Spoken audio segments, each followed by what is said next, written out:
પાટીદાર અગ્રણી જિગીસા પટેલ રાજકોટ પહોંચી જિગીસા પટેલે હોસ્પિટલમાં સારવાર લઈ રહેલા પિયુષ રાદડિયાની મુલાકાત કરી। બની ગજેરાને મટીરીયલ પૂરું પાડવામાં અને કોઈ પણ વિરુદ્ધ બફાટ કરવાના રૂપિયા આપવાનો પિયુષ રાદડિયા આરોપી છે। સ્વ અમિત ખૂટ આત્મહત્યા મામલે જિગીસા પટેલે નિવેદન આપ્યું। તેમણે જણાવ્યું હતું કે અમે અમિત ખૂટના પરિવાર સાથે જ છીએ અને ન્યાયની માંગ કરીએ છીએ। અમિત ખૂટ 2 દિવસ ફરાર હતો તો ક્યાં હતો તે પણ તપાસ થવી જોઈએ। ગોંડલમાં ગુંડા રાજ ચાલે છે અને પોલીસ ભાજપ કહે છે તેમ જ કરે છે। જે રીતે એને ટોર્ચર કરવામાં આવી રહ્યું છે માનસિક રીતે ખૂબ જ ગંભીર હાલતમાં છે અને શારીરિક રીતે પણ ખૂબ જ ગંભીર હાલતમાં છે।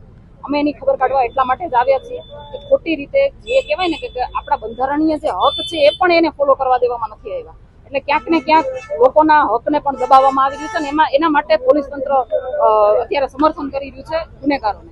આજે મારે તમને એ જ કહેવું છે કે પોલીસ તંત્રને આમાં બધે ષડયંત્રો કરવામાં મજા આવે છે, પણ મને એ કહેવું છે કે જ્યારે રાજુભાઈ સોલંકી જુનાગઢથી જ્યારે એના દીકરા ઉપર અત્યાચાર થયો ત્યારે ગોંડલની અંદર આવીને જયરાજની સામે અવાજ ઊંચો કરે છે તો તરત જ થોડાક ટાઈમની અંદર એની ઉપર ગુસ્સી ટોક લાગી જાય છે। જેવી રીતે કહેવાય ને કે નિખિલભાઈ ડોંગા એની સામે બંધ પોકારે છે, એના થોડાક સમયની અંદર જ એની ઉપર ગુસ્સી ટોક લાગી જાય છે। દિનેશભાઈ પાતર એની આ લુખા તત્વોની સામે લડવા ઉભા થાય છે તો એના જેલ યોગ ચાલુ થઈ જાય છે। એવી જ રીતે પિયુષભાઈ રાદડિયાના પણ એના ગામમાં રહીને એનો સામનો કરે છે, એ અન્યાયનો સામનો કરે છે અને અમારું સમર્થન કરવા આવે છે ત્યારે એની ઉપર પણ જેલ યોગ ચાલુ થઈ જાય છે અને એની હાલત એવી છે કે એ અત્યારે હોસ્પિટલના ખાટલે પડ્યા છે, બરાબર। તો એમાં પોલીસને ક્યાંય ષડયંત્ર નથી લાગતું। શું કામ? કારણ કે પોલીસ પોતે ષડયંત્રમાં સામેલ થઈ રહી છે અને ચોક્કસપણે લાગી રહ્યું છે, કારણ કે જે રીતે એમના બંધારણીય હક છીનવી લેવામાં આવ્યા છે, નથી એને નોટિસ આપવામાં આવી, જ્યારે એની ખરાબ કન્ડિશન હતી ત્યારે નથી એને હોસ્પિટલમાં લઈ જવામાં આવ્યા, નથી એને પરિવાર સાથે વાતચીત કરવા દેવામાં આવ્યા અને પૂછપરછના બાને જ્યારે પોલીસ તંત્ર એને બોલાવે છે તરત ને તરત ત્યાં એને બેસાડી દે છે। મારે એ કહેવું છે કે આટલી બધી ઘટનાઓ આટલા બધા ટાઈમથી ચાલતી આવતી હોય તો એક જ દિવસે 4 FIR કેવી રીતે થાય? આ બધી એક મોનોપોલી છે કે જે પહેલેથી ચાલતી આવે છે કે આની સામે કોઈ પણ ઊભું થાય, જયરાજ કે ગોંડલ ગણેશની સામે કોઈ પણ ઊભું થાય એને ખોટા કેસમાં ફસાવી એક મોડેસ ઓપરેન્ડી ચલાવવામાં આવી રહી છે અને એ પ્રમાણે પોલીસ તંત્ર પણ એની કામગીરી કરી રહી છે।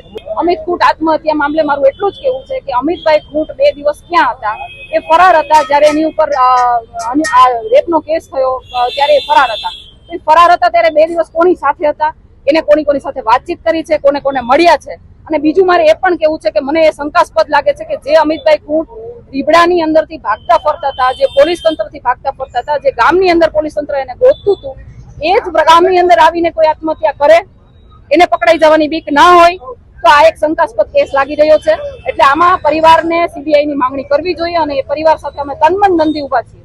તમારે કોઈ પણ જાતની અમે પહેલેથી કીધું છે કે અમે એમની સાથે ઉભા છીએ અને મારે હજી રાજકોટની અંદર કાલની તારીખનું અહીંયા કામ છે એ બતાવીને પછી હું અહીંયાથી આગળ અમિત ખૂટ માટે મેં વારે ન્યાયની માંગણી કરી કે અને ન્યાયની માંગણી એ રીતે કરી છે કે ભાઈ રાજકુમાર જાટના કેસની અંદર રાજકુમારનું મૃત્યુ થઈ ગયું છતાં પણ રાજકુમાર જાટની લાશના લોકેશન બતાવતા પોલીસ પિતાને ગુમરાહ કરતા હતા, પરંતુ અમિત ખૂટવાળા કેસમાં જે આરોપીના નામ આવ્યા છે એ આરોપીઓ મીડિયાની સામે આવીને બાઇટ આપે છે, નિવેદનબાજીઓ કરે છે, છતાં પણ એનું લોકેશન એને મળતું નથી।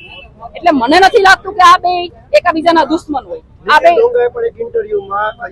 નિખિલભાઈ ડોંગા સાથે મારે પર્સનલ કોઈ પણ વાતચીત થઈ નથી અથવા તો પર્સનલી હું ક્યારે એને રૂબરૂમાં મળી નથી, પણ નિખિલભાઈ ડોંગાનો ઇન્ટરવ્યુ પછી મને અને પિયુષભાઈની હાલત જોયા પછી મને ખબર પડે છે કે કઈ રીતે સામાન્ય લોકોને જ્યારે એની સામે અવાજ ઉપાડવામાં આવે ને ત્યારે કઈ રીતે સામાન્ય લોકોને હેરાન પરેશાન કરવામાં આવે અને ખોટા કેસ કરવામાં આવે। અને પિયુષભાઈ રાદડિયાને અત્યારે એવી પણ ધમકી આપવામાં આવી છે કે તારી ઉપર અલગ જગ્યાએથી કેસ કરી પોલીસ તંત્ર દ્વારા ધમકીઓ આપવામાં આવી છે કે પાસા અને ગુસ્સી ટ્રક જેવા કેસ કરીને તને ભરાવી દેવાનો છે, તને અહીંથી છોડવાનો નથી।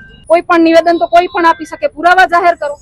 અત્યારે હું પિયુષભાઈ રાદડિયાને મળી ત્યારે મને ખબર પડી કે પિયુષભાઈને જે રીતે પરેશાન કરવામાં આવી રહ્યા છે, એક કેસમાંથી છોડે, બીજા કેસમાં નાખે, જામીન થવા ન દે, 24 કલાક બેસાડી રાખે, વકીલ સાથે વાત ન કરવા દે અને એના પછી પણ આટલું બધું થઈ ગયા પછી પિયુષભાઈ અત્યારે અહીંયા હોસ્પિટલમાં એડમિટ છે ત્યારે પોલીસ તંત્ર એના હોટલે એના પાર્ટનરો પાસે જાય છે, એને દબાવવાની કોશિશ કરે છે, એને નોટિસો મોકલવાની કોશિશ કરે છે, ધંધાકીય એને પતાવવાની કોશિશ કરે છે।